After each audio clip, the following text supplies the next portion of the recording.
Career की तलाश को लेकर के युवक युवतियों को सजग होते हुए देखा जा रहा है विगत कुछ वर्षों में। हम बता दें कि सरकारी नौकरियों के अलावा विभिन्न निजी संस्थानों में नौकरी की तलाश में युवक युवतियों को टेक्निकल माध्यम से अपने कैरियर को तलाश करते देखा जा रहा है। ख्वाजा गरीब नवाज स्कूल ऑफ नर्सिंग में कई बार देखा गया है कि इसको लेकर के कई बार लोग अपने अपने कैरियर के तलाश में विभिन्न जगह भटकते हैं। सैन नगर अवस्थित ख्वाजा गरीब नवाज स्कूल ऑफ पारामेडिकल क्या है? पारामेडिकल, चूँकि हम उन तमाम लोगों को बताना चाहते हैं जो अपने कैरियर की तलाश कर रहे हैं, ये पारामेडिकल क्या है? जिस तरह से मेडिकल इंजीनियरिंग में पॉलिटेक्निक लोग मैट्रिक और इंटर के बाद पॉलिटेक्निक करते हैं, फिर उसके बाद बीटेक करते हैं, एमटेक करते हैं, और उसी तरह से मेडिकल क्षेत्र में भी, चिकित्सा क्षेत्र में भी बहुत ब्रिलियंट स्टूडेंट जो टैलेंट स्टूडेंट होते हैं वो एमबीबीएस क्वालिफाई करते हैं, नीट निकालते हैं, और उसके बाद जो बचा हुआ स्टूडेंट जो होता है वो जैसे आयुष के चिकित्सा के क्षेत्र में जाते हैं, जैसे बीएमएस करते हैं, आयुर्वेद से करते हैं तो बीएमएस करते हैं, होम्योपैथ से करते हैं तो बीएचएमएस करते हैं, यूनानी से करते हैं तो बीयूएमएस करते हैं। इसी तरह से उसके पारामेडिकल जो कोर्स है, पारामेडिकल जैसे टेक्नीशियन का कोर्स, जैसे डीएमएलटी कोर्स हमारे यहाँ जो कराई जाती है वो ब्लड, यूरिन, स्टूल, ईटीसी जांच जो होता है, जिसकी जांच जो की जाती है टेक्नीशियन द्वारा, वो माइक्रोस्कोपिक करना, यूरिन का रूटीन निकालना, ये सब डीएमएलटी कोर्स होता है। उसके बाद है एक्सरे टेक्नीशियन। एक्सरे तो डॉक्टर नहीं करते हैं, एक्सरे टेक्नीशियन करते हैं। इसी तरह से ओटी असिस्टेंट है, जो सर्जन के साथ असिस्टेंट जो होते हैं वो ओटी असिस्टेंट होते हैं।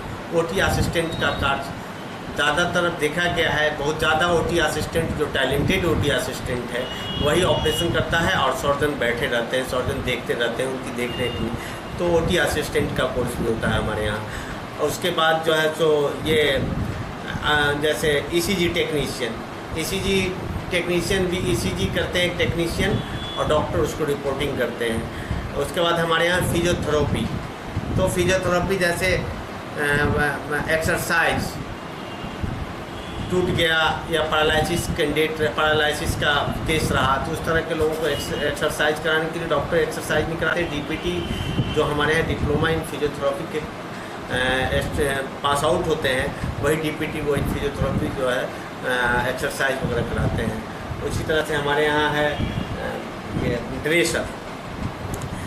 आप देखते होंगे कि मैं किसी पीएससी वगैरह में चले जाइए तो मेल कंपाउंडर टाइप का स्टाफ जो रहता है वो ड्रेसर रहता है। बिहार में बहुत दिनों से कंपाउंडर की बहाली नहीं होने के बाद ड्रेसर ही पीएससी को संभालता है। अब डॉक्टर तो अपने टाइम से आए गए, स्टाफ नर्स रही, उसके बाद ड्रेसर रहे। तो ड्रेसर कोर्स जो सर्टिफिकेट कोर्स है मैट्रिक के बाद होता है, तो ज़्यादातर जैसे मैं छोटा मोटा प्राइमरी स्टेज के इसको ड्रेसर ही देखते हैं, यही पारामेडिकल कोर्स है। तो हम बता दें 6 फैकल्टी है, यानी कि इस क्षेत्र में कैरियर की अपार संभावना है। सबसे बड़ी बात है कोई लोग बीए, एमए, एमएससी कर लेता है, लेकिन सबसे अधिक है जो अगर तकनीक रूप से मैट्रिक पास करने के बाद अपने कैरियर को सुनिश्चित करना चाहता है तो इन छोटे छोटे जो फैकल्टीज़ हैं जिसके साथ वो अपने कैरियर का निर्माण कर सकता है। जैसा इन्होंने बताया, सबसे एक बात ये है कि इसके बाद क्या जॉब की क्या गारंटी है, क्या अपॉर्चुनिटी है? देखिए, कितने दिन का कोर्स ये पारामेडिकल का कोर्स जो है दरभंगा शुरू से ही चिकित्सा शिक्षा के क्षेत्र में बहुत आगे रहा है। आपको जानकारी होगी कि दरभंगा जैसे शहर में उत्तर बिहार में दरभंगा मेडिकल कॉलेज अपने आप में एक हस्ती रखता है। और उसके बाद दरभंगा से आधा नेपाल के लोग आते हैं दरभंगा में, उसके बाद मधुबनी के लोग आते हैं, झंझारपुर के लोग आते हैं, सुपौल के लोग आते हैं, सीतामढ़ी के लोग आते हैं, मोतिहारी साइड के भी लोग आते हैं। अब तो मोतिहारी में भी मेडिकल कॉलेज खुल गया। तो ऐसे क्षेत्र में दरभंगा में पारामेडिकल करके आज के डेट में भी, आज के दिन में भी बहुत सारा टेक्नीशियन कंपाउंडर जो है 20 से 25 हज़ार रुपया प्राइवेट लैब में कमाता है। और प्राइवेट लैब में अच्छी से अच्छी रोज़गार मिलती है। तो इन सभी जितने भी कोर्स हैं ये रोज़गार परक कोर्स है। और ऐसे सरकार में भी बहाली परमानेंट निकलती रहती है। सरकार में बराबर चूँकि पैरा मेडिकल कर्मियों की कमी है और इस तरह का कोर्स दरभंगा के अलावा हम मुजफ्फरपुर, पटना और विभिन्न मेडिकल कॉलेज जो सरकारी मेडिकल कॉलेज है उसमें, उसके अलावा प्राइवेट में बहुत कम जगह होता है। हमारे यहाँ कोर्स है। इसके अलावा आपको दरभंगा मेडिकल कॉलेज में कोर्स है। इसके बाद आपको ना समस्तीपुर में, ना बेगूसराय में, ना आपको मधुबनी में, ना झंझारपुर में, ना सीतामढ़ी में, ना मोतिहारी में, ना आपको सुपौल में, ना सहरसा में, ना पूर्णिया में, ना भागलपुर में, इतने जगह पे इस तरह का कोर्स का बिहार सरकार द्वारा मान्यता प्राप्त कोई कोर्स नहीं है, कोई कॉलेज नहीं है। यहाँ जो कोर्सेज हैं वो है पैरा मेडिकल कोर्स है, जिसमें फंडामेंटल स्पेशली बच्चों को सिखाया जाता है। और उसमें है कि जो बेसिक बच्चे तो जो पैरा मेडिकल है वो आधा जो भी डॉक्टर से पहले का जो भी काम है आधा डॉक्टर कहा जाता है इन लोगों को। जो भी फंडामेंटल होते हैं उन सारे चीज़ इन लोगों को बताई जाती है कि जो डॉक्टर को असिस्ट करने में आसानी हो। और जो भी फंडामेंटल जो पैथोलॉजी वाले हैं उनको एनाटॉमी फिजियोलॉजी तो पढ़ना ही होता है। बाकी अदर जो उन लोगों का पर्सनली जो फैकल्टी है उस साइड में उन लोगों को नॉलेज दी जाती है। मतलब टीचिंग और मतलब सिखाने का तरीका बहुत अच्छा है और सर लोग अच्छे से टीचिंग देते हैं और मैम मतलब सर मैम डायरेक्टर हर सबकी तरफ से अच्छा मतलब रिस्पॉन्स मिल रहा है। हर सबकी तरफ से रिस्पॉन्स अच्छा मिल रहा है और सब एक मतलब मस्त डायरेक्शन दिखा रहे हैं और सर की तरफ से अच्छा टीचिंग मिलता है। Class timing principal ma'am director मतलब ऑल ऑफ यूज और मस्त बहुत अच्छे से क्लास लेते हैं। बहुत अच्छा एजुकेशन यहाँ मिलता है। यहाँ बहुत अच्छे से पढ़ाई भी होती है। यहाँ नर्सिंग की शिक्षा है, पैरामेडिकल की शिक्षा है और जो चीज़ स्टूडेंट को चाहिए वो चीज़ यहाँ पे हर चीज़ अवेलेबल है। हर तरह से डेवलपमेंट में है और सब कुछ यहाँ पे बहुत अच्छा है। इसलिए यहाँ का जो शिक्षा वैसे नर्सिंग का है बहुत अच्छा है। पैरामेडिकल का भी सुचारू ढंग से क्लास चलता है और यहाँ का बच्चा भी विकास कर रहा है, सीख रहा है, अच्छे से प्रैक्टिकल भी हो रहा है।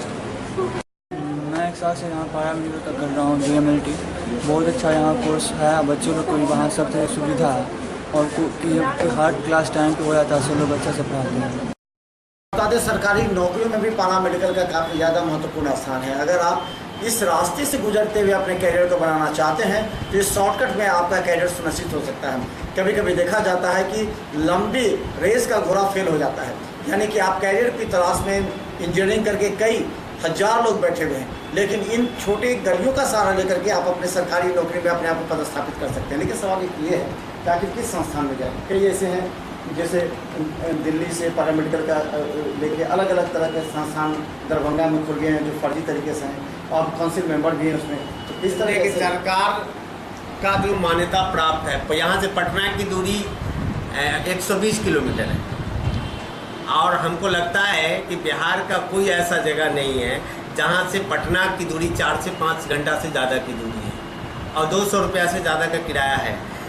तो सरकार लोगों को एडमिशन लेना है, नामांकन लेना है तो स्वास्थ्य विभाग है और वहाँ मान्यता प्राप्त की लिस्ट है, सरकार का साइट है, उसको पता लगा लीजिए, एडमिशन लीजिए, कौन मान्यता प्राप्त है और कौन गैर मान्यता प्राप्त है। इसका तो जानकारी सरकार से, हेल्थ डिपार्टमेंट से ही लीजिएगा ना। पैरा मेडिकल देखिए लोग कहीं से ला करके कुछ खोल देते हैं। अभी आप देखते होंगे कभी कभी अखबार में निकलता है कि B.Ed 60,000 में, B.Ed 50,000 में, A.N.M 40,000 में, लोग कहीं से कहीं कुछ कर देता है।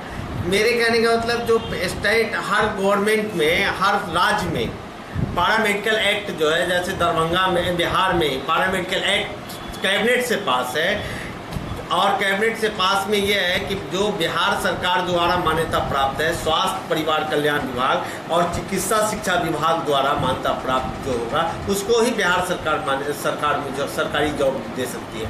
लोग बाहर से कहीं से फ्रेंचाइजी ले आए और कभी कुछ लगा दिए, कोई कहता है कि फलानी यूनिवर्सिटी से, कोई कहेगा कि जो हम फलाना बोर्ड से, लेकिन स्टेट गवर्नमेंट जो स्वास्थ्य परिवार कल्याण विभाग का बोर्ड है, चिकित्सा शिक्षा विभाग का जिसमें नालंदा मेडिकल कॉलेज में इसकी कार्यालय है, तो हर स्टेट में बोर्ड है पैरा मेडिकल का। जैसे नर्सिंग है तो नर्सिंग को गाइड करती है इंडियन नर्सिंग काउंसिल, जैसे मेडिकल है MBBS है इसको गाइड करती है MCI medical council of India, जैसे डेंटल है डेंटल को गाइड करती है DCI dental council of India, जैसे फार्मेसी है फार्मेसी को गाइड करती है फार्मेसी काउंसिल ऑफ इंडिया। जैसे इनसे बीएड है तो बीएड को एनसीईटी गाइड करती है, तो राष्ट्रीय अध्यापिका परिषद। तो इसी तरह से पैरामेडिकल हर स्टेट में सरकार द्वारा, स्टेट राज्य सरकार द्वारा पैरामेडिकल कोर्स कराना है, डिप्लोमा कोर्स जो हर मेडिकल कॉलेज में कराना है। कितने जब से आपने प्रारंभ किया है कितना रुझान लग रहा है लड़कों के बीच में, खासकर क्योंकि ये फैकल्टी लड़कों के कैरियर को सुनिश्चित करता है, तो मैसेज किस तरह गया है गांव से लेकर के शहर में जो गरीब लोग हैं और इसी रास्ते से अपने कैरियर को सुनिश्चित करता है, किस तरह रुझान आप देखने को मिल रहा है? देखिए आप जानते हैं कि मैं दरभंगा में आज नहीं 2009 में कॉलेज खुला था। 2009 में कॉलेज खुला और 2009 से लगातार आपके शहर में दरभंगा में हम लोग कार्यरत हैं, और आप देखे हैं कि हमारा कम से कम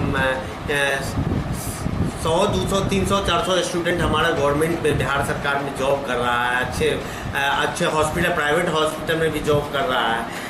तो हम लोग तो ठगने वाला धंधा नहीं करते हैं, और हमारे यहाँ क्वालिटी एजुकेशन के लिए पूरा ध्यान रहता है। हमारी छात्र छात्राएं हमारे दरभंगा मेडिकल कॉलेज में जाते हैं प्रशिक्षण में, दरभंगा के बड़े बड़े हॉस्पिटल में प्रशिक्षण प्राप्त करते हैं। तो इसमें हम लोगों को चाह रहे हैं कि निसहाय गरीब लोगों को भी मौका मिले, जिसकी सपना हो कि MBBS कर रहे हैं, MBBS नहीं कर पाए, तो वैसे लोगों को भी इसमें रुचि लेना चाहिए। अगर पैसे वाले लोग हैं तो ऐसे कोर्स को करके एक अच्छा सा लैब खोल सकते हैं, एक अल्ट्रासाउंड बैठाल सकते हैं, एक एक्सरे बैठाल सकते हैं, और अच्छे से ढंग से रोजगार में लग सकते हैं, एक परिवार को चला सकते हैं। तो धन्यवाद। यानी पैरा मेडिकल के कोर्स करने के बाद शॉर्टकट तरीके से मैट्रिक के बाद ही आप अपने कैरियर को सुनिश्चित कर सकते हैं। सरकारी लेकर के गैर सरकारी निजी संस्थानों में भी अच्छी जॉब से आप संतुष्ट हो सकते हैं। लेकिन सवाल यह है कि किसी भी संस्थान में आप नामांकन कराने से पहले जो स्वास्थ्य विभाग बिहार सरकार का है और जो इसका गाइडलाइन है उसको जरूर देखें किसका रजिस्ट्रेशन है, क्योंकि आप अगर 2 साल 3 साल का कोर्स भी कर लेते हैं तो भी आपको कोई बेनिफिट नहीं मिलने वाला है, और आपका समय भी बर्बाद होगा और आपका जो मान्यता है वो भी मान्यता नहीं मिल पाएगा। धन्यवाद।